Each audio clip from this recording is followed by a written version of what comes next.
Hello, I'm attorney Russell Keener, and you have a Social Security hearing coming up, and I'd like to get you ready for that and just talk to you a little bit about what to expect and who's going to be there and how to conduct yourself during the hearing. Things have changed over the last few years, and we don't do nearly as many hearings in person. We're doing more and more on video, and a lot of the hearings we're doing on the telephone. And I think as time goes by, we may return to the court room, but probably do a lot more video hearings. And so I'm going to talk to you a little bit about, about the hearing. And so first of all, who's going to be in the hearing? It's going to be you and me and the judge. The judge will have an assistant there, and there'll also be a vocational expert who will talk at the end of the hearing. The vocational expert will talk about different jobs they think may be available based on hypotheticals set up by the judge. But as far as your testimony goes, they're going to start off by swearing you in. Make sure you can swear to tell the truth, the whole truth, and that sort of thing. And then they're going to ask you some basic background questions. Start off pretty easy: your name, your age, your address, things like that. And then they're going to get into your work history, if you've been working for 5 of the last 10 years, or whether you got self-employment income, whether you're working on your own or you're earning money through a company. They're going to talk about that. And Social Security is all about not just medical conditions, and that's important. They're going to talk about your medical conditions, but it's about why you cannot work and why your mental and your physical issues prevent you from being able to do full-time employment. So that's why it's important to talk about your work history to help distinguish between the jobs you used to be able to do, the work you used to be able to do, and then where you're at now, how things are different now. You used to be able to maybe do heavy work, lift heavy things, stand on your feet a long time, and now you can't. And so that's why the work history is important. After that, there'll be a very brief conversation about your education, whether you got a GED, whether you got a little bit of college or no college, and that sort of thing. After that, there will be some discussion about your medical history, primarily focusing on the impairments, the mental and physical issues that currently prevent you from being able to work full time. So I'll have a list of all those myself. And I would ask that you think about this in advance, maybe get a piece of paper out and write some of this information down so that you can reflect on it. You may want to watch this video a couple of times. You may want to review your notes, from this video. But I think it'd be helpful if you would take some notes during this video and review them, and maybe even have them ready at the hearing if you need to refresh yourself. Anyway, so we're going to talk about your medical history and your conditions that, bring you here today and make you not able to hold down full-time employment.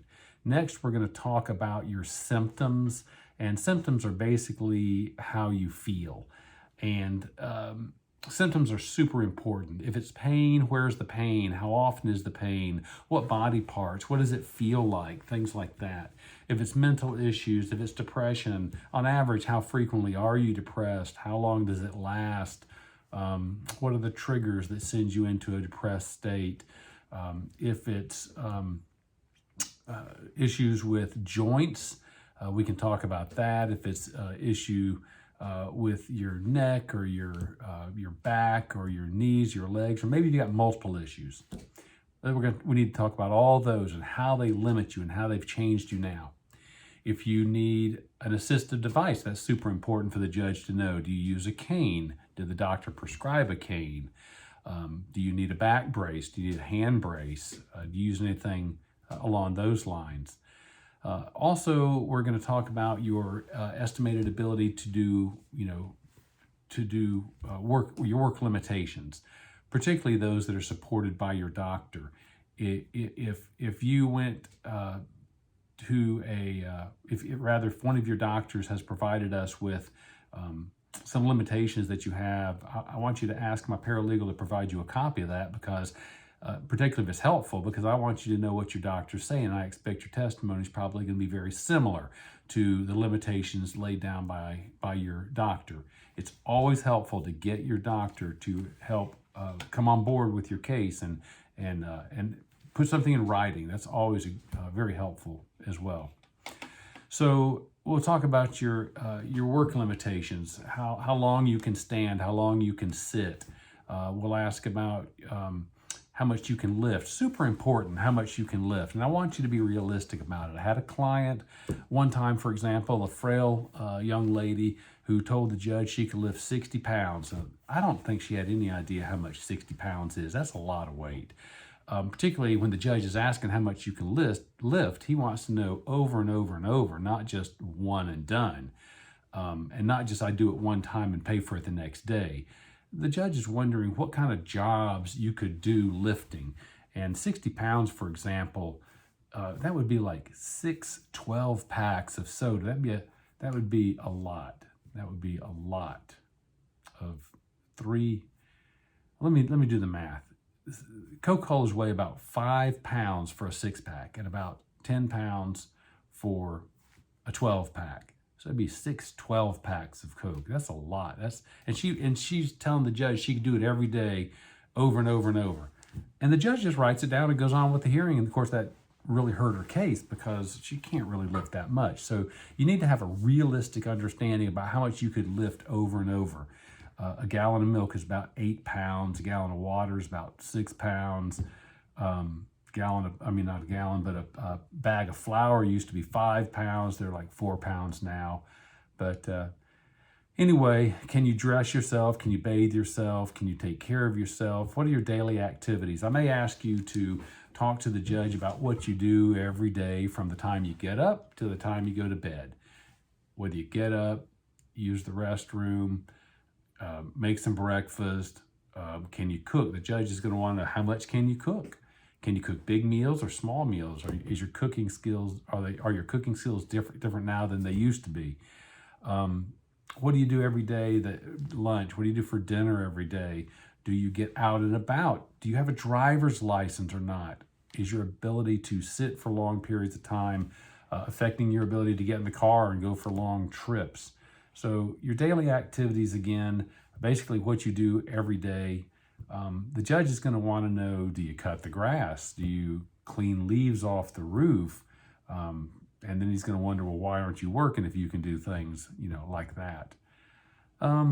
So I'll probably ask you at the beginning of the hearing to do something like, explain to the judge in your own words why you've not been able to work for the last few years. And then that'll give you your opportunity to explain that to the judge. I do want you to be polite to the judge. I want to hear yes, Your Honor, no, Your Honor, yes, ma'am, no, ma'am, things like that. Be very polite. The judge will be very familiar with your case. The judges generally spend a great deal of time reviewing for these cases, and they know them pretty well. And so we want to make sure your testimony is not overstated and not understated. I want you to tell the truth to the judge. If the judge ever suspects that you're not telling the truth or that you're exaggerating or, God forbid, that you're lying, and if they think that's happening one time, they're going to think that you do that all the time and that all your testimony is going to be tainted. So it's super important that you tell the truth to the judge. Also, when you're talking to the judge, you want to listen to what the judge says and let the judge get the full question out. I know it's very tempting when you know what somebody's asking and you know what the question is going to be. You want to start talking early, but I don't want you to do that. I want you to listen to what the judge is saying.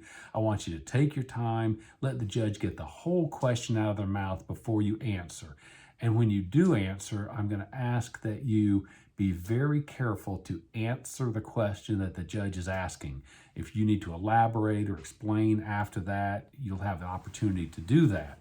What I don't want to hear is the judge ask you one question and you answer a different question. That sounds like you're lying, and obviously we don't want to risk that. So that's pretty much what we're going to be covering: your work history, your education, your medical history, your symptoms, your estimate of your ability to do work as far as lifting, carrying, stooping, bending, crawling, standing for how long, describing your average day, and being able to explain to the judge why you haven't been able to work in the last few years. So look forward to seeing you at the hearing. There may be some additional information you want to know or some additional questions you have, and I generally call my client up before the hearing and ask, make sure you've watched the video or listened to the audio and see what kind of questions you have after that. So, all right, well, we'll look forward to the hearing. This is where most of the cases are won, so look forward to seeing you there.